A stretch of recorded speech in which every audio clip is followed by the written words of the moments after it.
Assalamualaikum warahmatullahi taala wabarakatuh dan salam sejahtera. Pada hari ini kita akan sambung pembelajaran kita dalam subjek grafik komunikasi teknikal bagi tajuk lukisan terbantu komputer.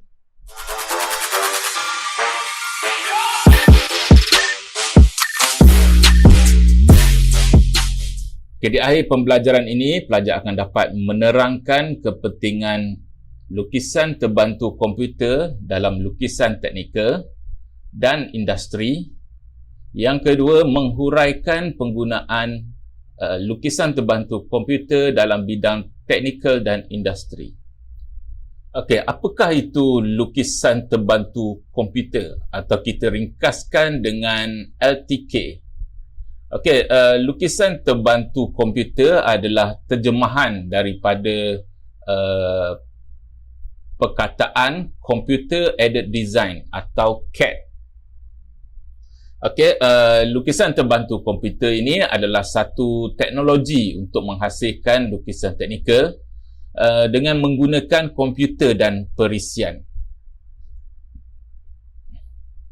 Teknologi LTK ini pada awalnya dicipta pada tahun 1960-an dan ianya adalah satu merupakan kaedah alternatif berbanding kaedah melukis secara manual. Okey, sebelum ini pelajar dah belajar macam mana kita nak melukis secara manual. So untuk tajuk ini kita akan belajar macam mana membina lukisan teknikal menggunakan perisian lukisan terbantu komputer. Okey, berikut dipaparkan adalah keadaan di mana sebelum lukisan terbantu komputer ni dicipta. So apa yang kita lihat dekat sini, apabila seorang jurutera hendak membina satu lukisan, ianya memerlukan satu kumpulan pelukis yang agak ramai. Dan satu lagi, apabila hendak membina lukisan yang bersaiz besar, sudah tentunya ianya akan menjadi masalah kepada seseorang pelukis. Okey, LTK atau lukisan terbantu komputer pada asalnya digunakan untuk melukis lukisan teknikal 2 dimensi dan lukisan teknikal 3 dimensi. Walau bagaimanapun, ianya saban tahun ditambah baik dengan kemampuan untuk membina lukisan realistik, iaitu rendering, membuat analisis reka bentuk, membuat animasi reka bentuk, dan sangat membantu dalam proses kajian dan pembangunan reka bentuk produk kejuruteraan. Okey, gambar rajah ini menunjukkan contoh di mana LTK ataupun lukisan terbantu komputer ini digunakan untuk membina lukisan rendering. Okey, atau membina lukisan realistik. Okey, yang bawah ini contoh perisian LTK ini digunakan untuk membuat analisis bagi reka bentuk produk. Okey, berdasarkan kepada teknologi terkini, LTK digabungkan dengan teknologi rapid prototyping. Okey, produk yang direka bentuk menggunakan LTK boleh dicetak terus menggunakan pencetak 3 dimensi. Okey. Nah, ini contoh pencetak 3 dimensi. Selain daripada teknologi rapid prototyping, perisian lukisan terbantu komputer juga digabungkan dengan teknologi CAM. CAM di sini bermaksud Computer Aided Manufacturing. Okey. Yang mana LTK dihubungkan terus dengan mesin pembuat untuk menghasilkan produk melalui proses pemesinan Computer Numerical Control (CNC). Okey, ini contoh mesin Computer Numerical Control (CNC). Okey, dalam dunia sekarang ini terdapat pelbagai jenis lukisan terbantu komputer. Okey, kita ada AutoCAD, kita ada Autodesk Inventor, kita ada CATIA, kita ada SolidWorks, kita ada IronCAD, and kita ada Rhinoceros. So kat sini ini adalah sebahagian dia. Okey, dalam kalau kita cari dalam internet, banyak kita ada perisian untuk lukisan terbantu komputer ni. Okey, setiap perisian yang ada ni adalah setiap perisian yang ada di sini dia ada kelebihan masing-masing. Okey, contohnya untuk AutoCAD, dia specialist. Dia kelebihan dia pada lukisan 2 dimensi.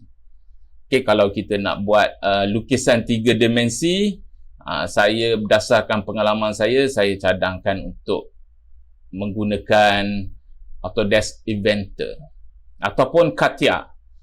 CATIA pun antara terbaik untuk membina lukisan 3 dimensi. SolidWorks.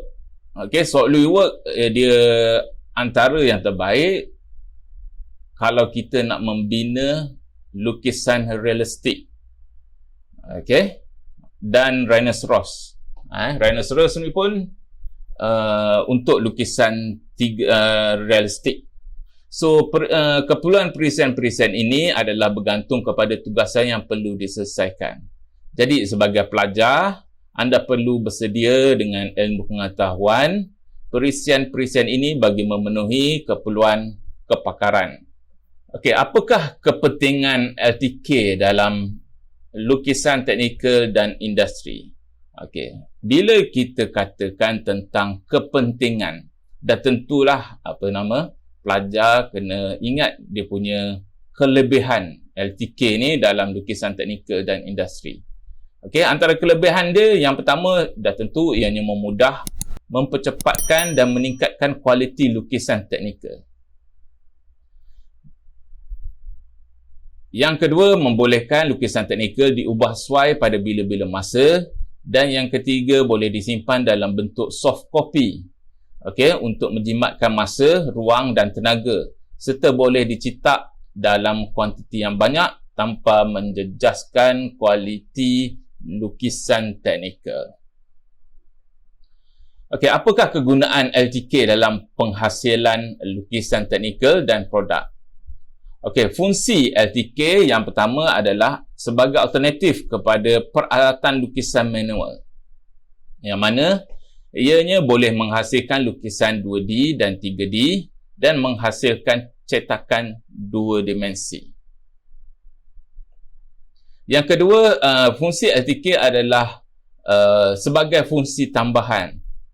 Sebagai fungsi tambahan yang mana hasil kerjanya LTK ini boleh menghasilkan lukisan realistik, rendering dan analisis reka bentuk dan animasi. Yang ketiga, fungsi LTK adalah untuk menghasilkan produk dan model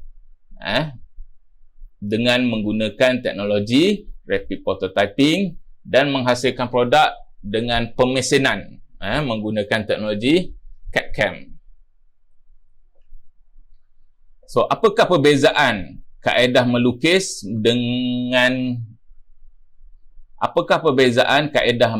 menggunakan lukisan terbantu komputer dan lukisan secara manual?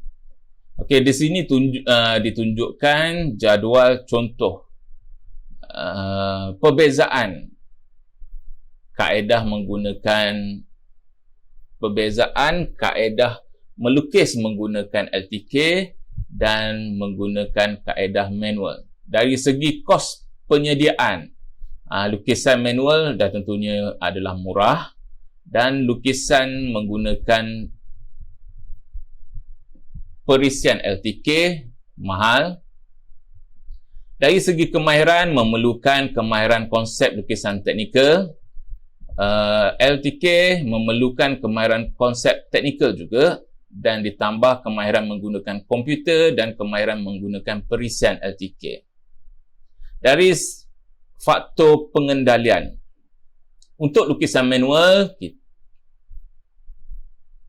pelajar perlu menggunakan peralatan lukisan teknikal, manakala untuk LTK, pelajar perlu menggunakan peralatan elektrik dan elektronik.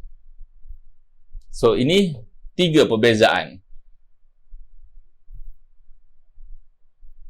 3 perbezaan antara melukis menggunakan LTK dan melukis menggunakan di sini ditunjukkan perbezaan kaedah melukis menggunakan LTK dan secara manual. Okey, contoh lukisan LTK dalam industri. Okey, dalam contoh lukisan LTK dalam industri. Okey, kita ada lukisan bangunan, kita ada lukisan elektrik, kita ada lukisan mechanical, kita ada lukisan realistik atau rendering, kita ada lukisan kita boleh menganalisis. Okey, kita boleh menganalisis reka bentuk yang dihasilkan dan terakhir sekali kita boleh membuat animasi reka bentuk.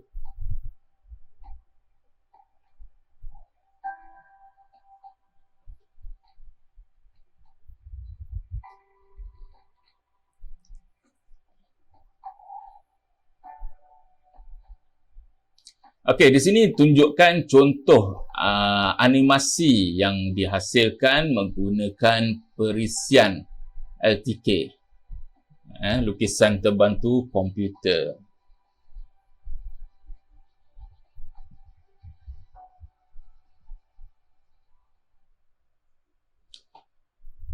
Okey, seterusnya kita pergi kepada tajuk perintah kendalian perisian LTK. Okey, di akhir pembelajaran ini, pelajar akan mengenal pasti kegunaan tertingkap LTK. Yang kedua, mengenal pasti perintah asas, perisian dan ikon LTK. Okey, apa yang dimaksud dengan tertingkap LTK? Okey, untuk sebelum kita pergi dengan lebih lanjut, untuk subjek ini, okey, pelajar akan fokus dengan perisian LTK yang dinamakan sebagai AutoCAD. Okey. So dalam AutoCAD, preset AutoCAD, kita ada tertingkap. Okey, tertingkap ini merupakan paparan utama kepada preset LTK. So ini semua ni tertingkap ni. So bila kita buka preset AutoCAD ni, kita akan jumpa paparan utama ni.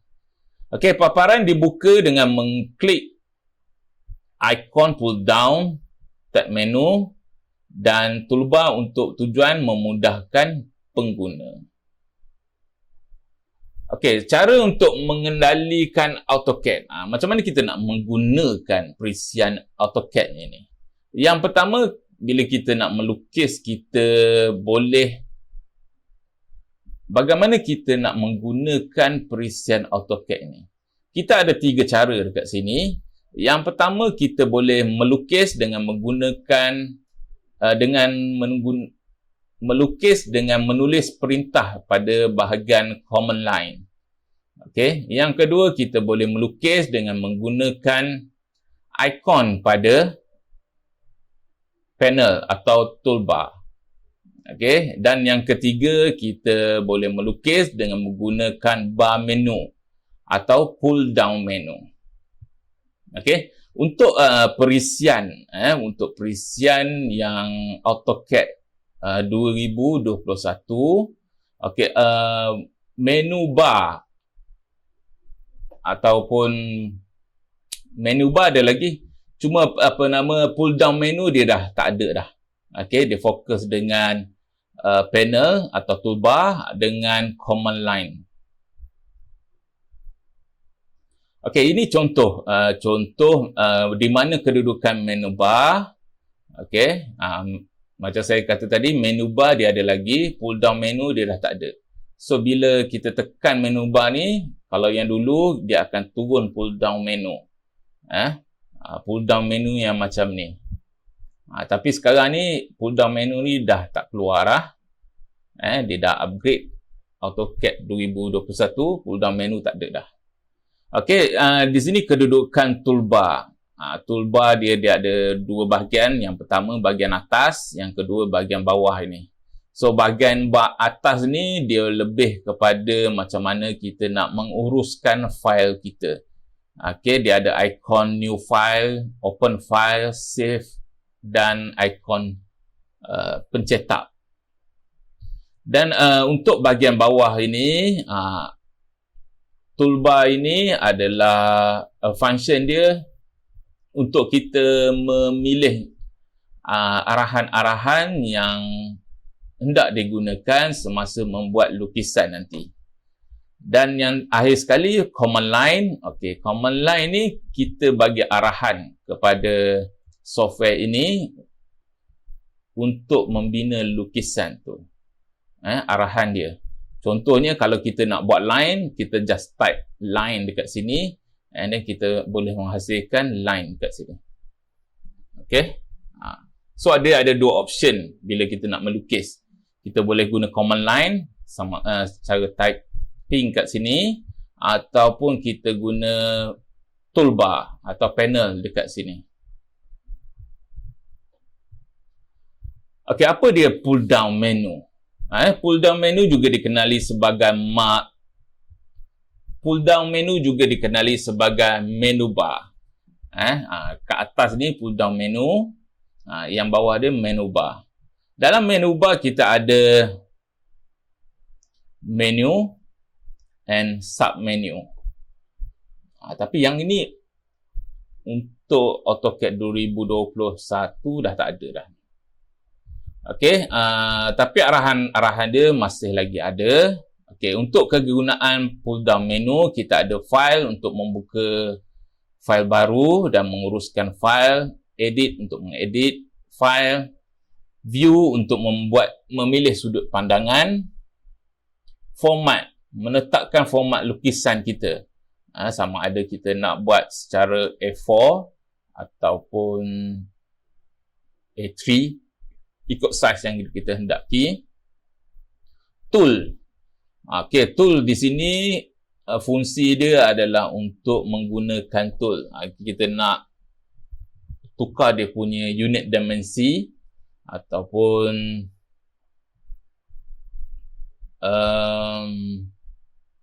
mengedit kita punya paparan tu nanti. Paparan menu. Draw untuk melukis objek, dimension untuk mendimensikan objek, modify untuk mengubah suai objek, help untuk bantuan penggunaan perintah AutoCAD. Okey, ini untuk pull down menu. Semua arahan-arahan ni, pull down menu ni ada. Okey. Okey, untuk toolbar.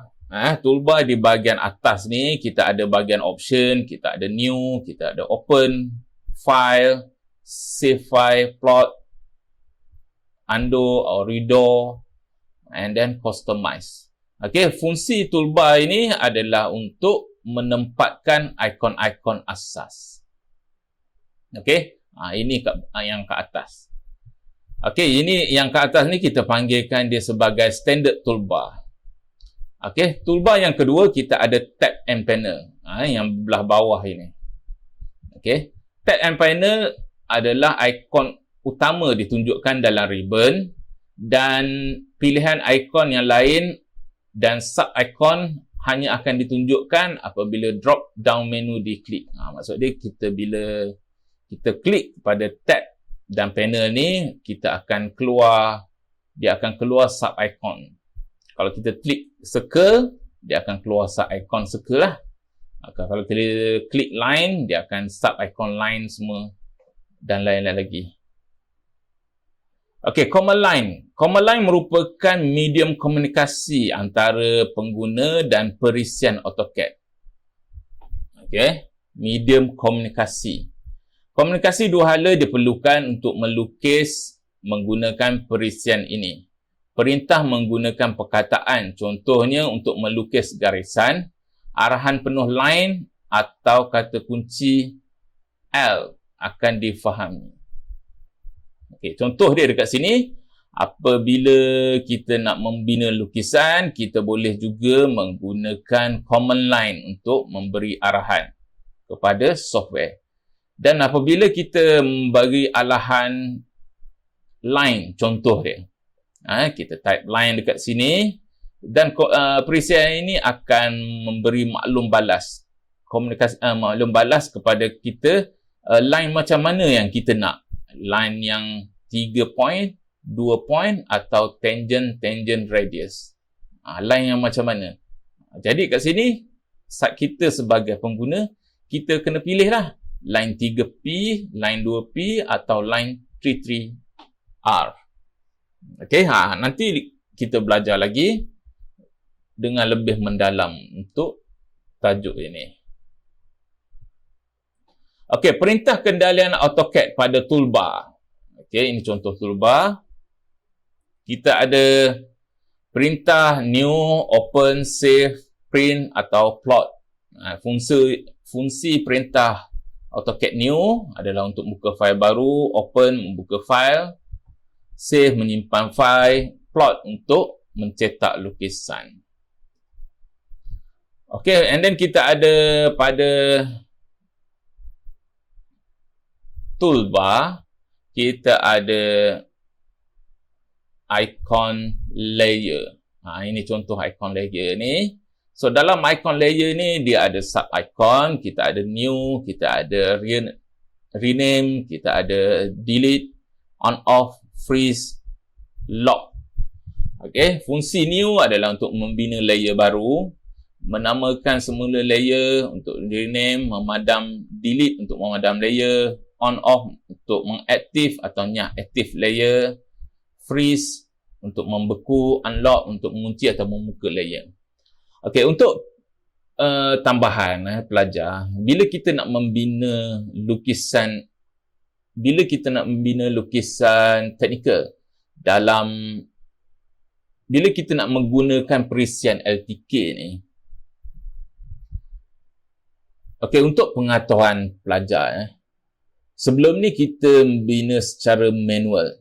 Kita membina lukisan secara manual, kita biasanya menggunakan garisan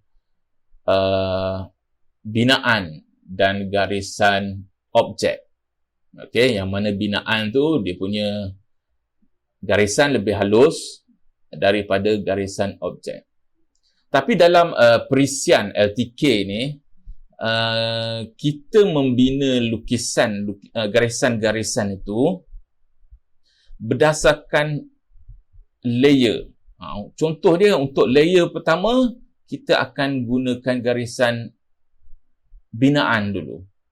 Okey, untuk layer kedua yang memerlukan jenis kegelapan ataupun jenis warna pensil, jenis tebal, saiz pensil, kita menggunakan layer yang kedua. So, sini layer by layer akan digunakan dalam lukisan yang menggunakan perisian LTK ni.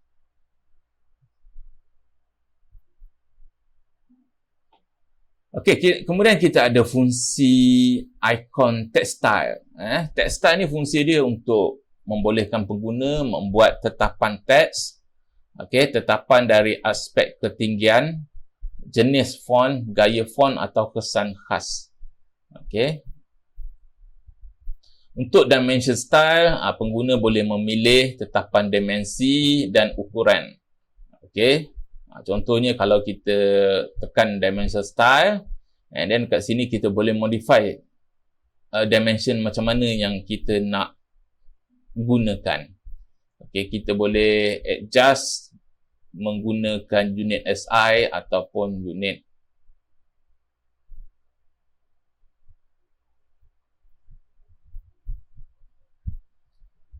kemudian icon object snap mode. Ikon ini digunakan untuk mengaktifkan atau mengaktifkan mode yang diwakili. Untuk object snap mode, kita ada center point, kita ada tangent, kita ada perpendicular, endpoint, nearest, midpoint, endpoint dan intersection. Contohnya kita nak membina garisan ataupun membina segi empat. Kita gunakan arahan line dekat sini. Saya tekan sini and then saya tekan satu line dekat sini. Nak menghasilkan bentuk segi empat, saya perlu satu lagi arahan line. Untuk membina satu lagi line dekat sini, saya perlu memastikan line yang saya akan bina ni berada betul-betul dekat hujung garisan ni. Betul-betul kat hujung.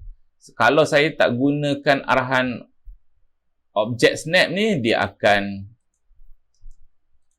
tidak cantum dekat betul-betul hujung garisan.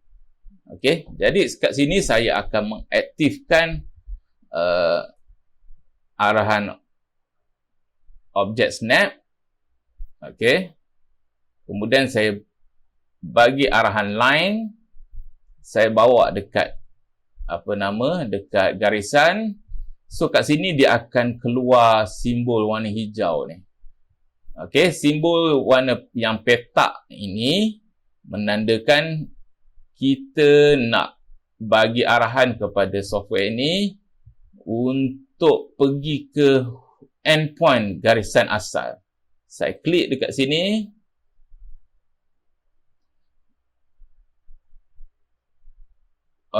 Baru saya boleh buat peta. And then saya pergi ke endpoint lain. Dan object snap ni dia bukan hanya ada endpoint, kita ada midpoint dekat sini, kita ada endpoint lagi satu, dan kalau kita perhatikan dia ada banyak sini, endpoint, midpoint, center. Center untuk mendapatkan titik pusat bagi bulatan. Quadrant, kita ada intersection, extend, perpendicular dan lain-lain lagi. Object snap. Seterusnya kita ada icon user coordinate system UCS dan icon world coordinate system WCS. Ini user coordinate system. User coordinate system, yang ni world coordinate system. Untuk user coordinate system, ikon ini digunakan untuk menunjukkan paksi pandangan lukisan yang dibina. Okey, jika binaan dalam dua dimensi, okey, ikon UCS akan menunjukkan paksi X dan Y. Ini paksi X dan Y. So kalau ada simbol macam ni pada lukisan kita, maksud dia kita sedang melukis lukisan dua dimensi. Okey, kalau yang macam ini, dia ada paksi X, Y dan Z. Okey, ini menunjukkan kita sedang melukis lukisan tiga dimensi. Okey, dalam lukisan ortografik, dalam perisian AutoCAD juga kita ada ikon WCS. Ikon WCS dia ada simbolkan dengan north, west, east dan south. Okay, and then ini untuk paksi WCS dalam tiga dimensi. So yang ini lebih kepada pandangan, yang ini lebih kepada paksi. Okay, ini perintah ikon, nama ikon dan kegunaan untuk perisian LTK. Okey, kita yang garisan ni namanya ikon tu namanya line. Kegunaannya untuk membina garis lurus. Ini circle, membuat garisan. Ini arch, membina lengkuk. Ini rectangle, membina segi empat. Ini polygon, membina polygon sekata. Ini point, membuat titik. Ini ellipse, gunanya membina ellipse. Ini text, gunanya untuk melukis teks. Okey, kalau nak ikutkan banyak kita punya ikon dekat software ni. Kita ada banyak, kita ada erase, kita ada copy, kita ada mirror, kita ada offset, array, move, trim, fillet.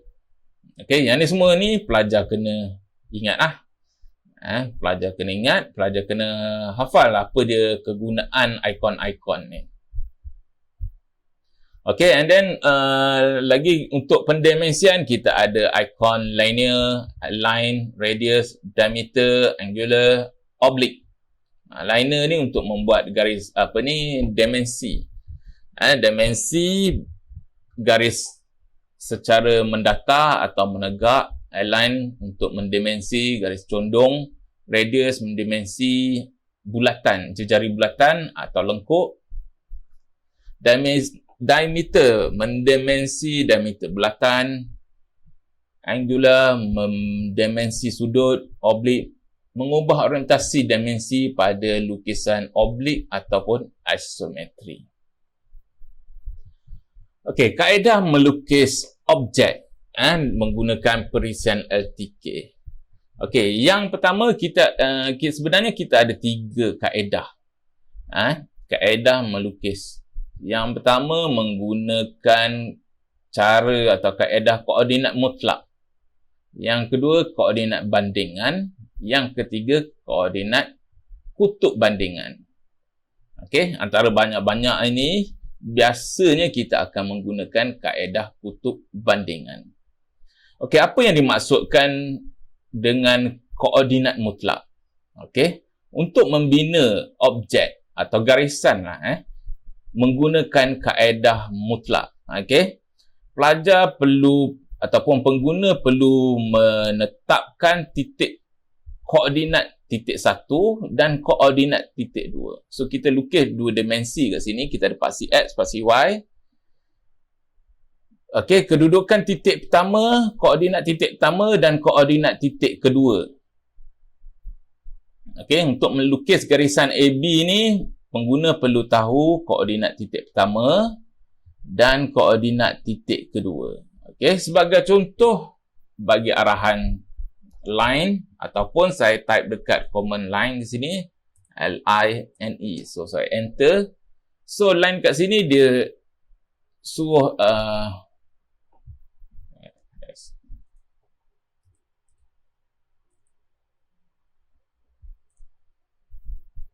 okey, so dekat apa nama Command line ni, perisian ni tanya specify first line. Dia tanya kedudukan line pertama kat mana.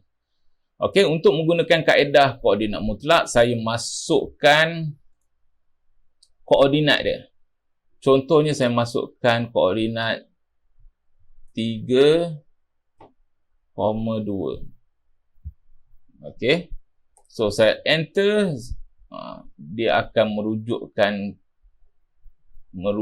kedudukan 32, koordinat 32 ni dekat sini. Okey. Kemudian software ni tanya specify next point. Okey, tanya kedudukan titik yang seterusnya. So saya masukkan koordinat 5,9. Okey, so 5,9. So koordinat dia dekat atas ni. Ini koordinat yang kedua, ini koordinat titik yang pertama. Okey.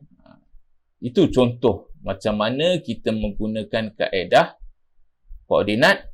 Okey, seterusnya kaedah menggunakan koordinat bandingan. So untuk menggunakan kaedah koordinat bandingan, okey, pertama sekali kita kena tetapkan kedudukan titik yang pertama. Okey. Selepas itu, kita masukkan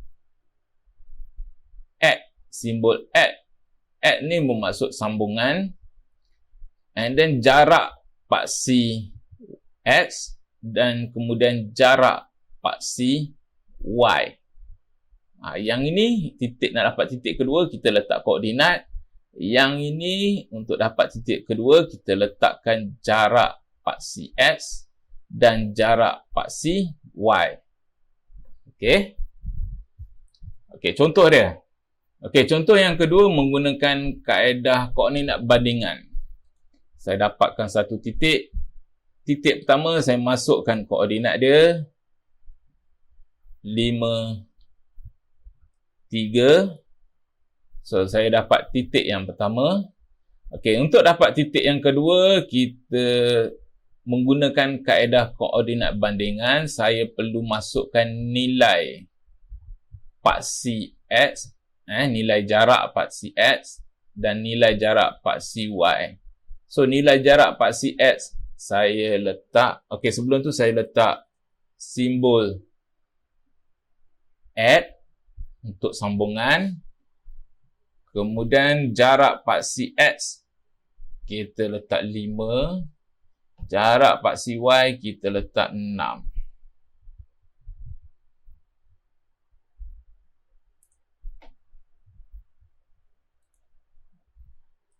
X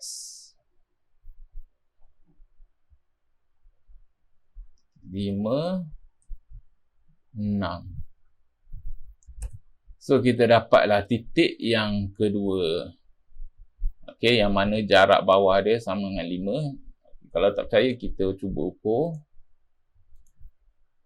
Jarak bawah dia, jarak paksi X dia 5. Jarak paksi Y dia 6. Okey. Okey, seterusnya kaedah koordinat kutub bandingan. Kaedah koordinat kutub bandingan yang ini biasa digunakan, yang kerap kali digunakan. Okey, kaedah koordinat kutub bandingan, kalau sebelum ini koordinat bandingan kita perlu letakkan jarak pada jarak paksi X dan jarak paksi Y. Untuk kaedah kutub bandingan, kita hanya perlu letakkan simbol @ kemudian jarak titik AB. Kat sini jarak dia tulis sini 50. And then jarak sudut. Sudut dekat sini dia tulis 37. So sambungan dia lepas kita dapat titik pertama, nak menyambungkan ke garisan titik B, kita perlu letakkan simbol @ 50 merujuk kepada jarak ataupun panjang garisan. And then kita ada sudut, simbol sudut letakkan 37. 37 ini merujuk kepada sudut yang kita nak buat. Okey. Okey, saya tunjukkan contoh. Okey, untuk kaedah kutub bandingan, saya letakkan titik yang pertama. Okey, untuk titik yang kedua kat sini, kalau perhatikan, saya masukkan simbol at untuk sambungan, and then saya masukkan jarak. Okey, jarak garisan ni saya letakkan jarak dia 20. Contoh dia. Okey, letak 20. And then saya simbol sudut. Sudut dia saya letak 45. And then saya tekan enter. Okey, so saya dapat garisan AB dekat sini. Yang mana dia punya panjang dia, macam tadi saya kata,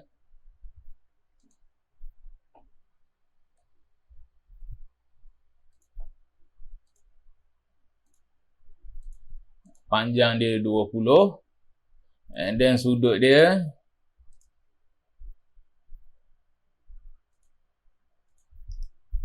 tadi saya letak sudut dia 45. Okey, ni sudut dia 45. So ingat kata kunci dia, kita letak at, and then letak jarak sudut 45.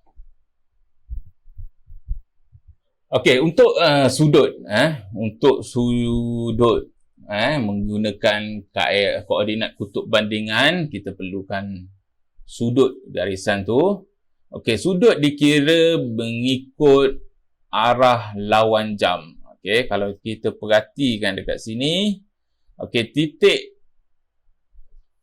kanan ni, sudut dia 0 darjah. Ikut lawan jam, sini sudut dia 90 darjah. Ini 180 darjah, 270 darjah dan 360 darjah pada titik awal dia. Okey, maksud dia kalau kita letakkan sudut positif, kita nak buat garisan dekat ikut sudut positif, kita ikut arah lawan jam lah. Okey, sebagai contoh, macam ini. Okey, sebagai contoh yang ini, okey, sudut dia kat sini positif sebab sini 0, sini 90. So ini sudut positif mengikut arah lawan jam. So that's why dia tulis kat sini 37. Dan kita masukkan sudut dia 37 positif. Kalau kita letak negatif 37, sudut dia dah jadi arah ikut jam. So sudut dia dekat sini nanti. Dia jadi sudut yang bertentangan. So kalau ini 0 darjah. Kalau negatif 30, dia negatif 37, dia jadi sini.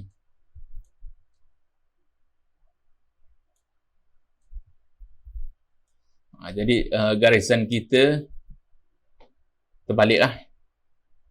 Okey. Okey, itu saja setakat ini.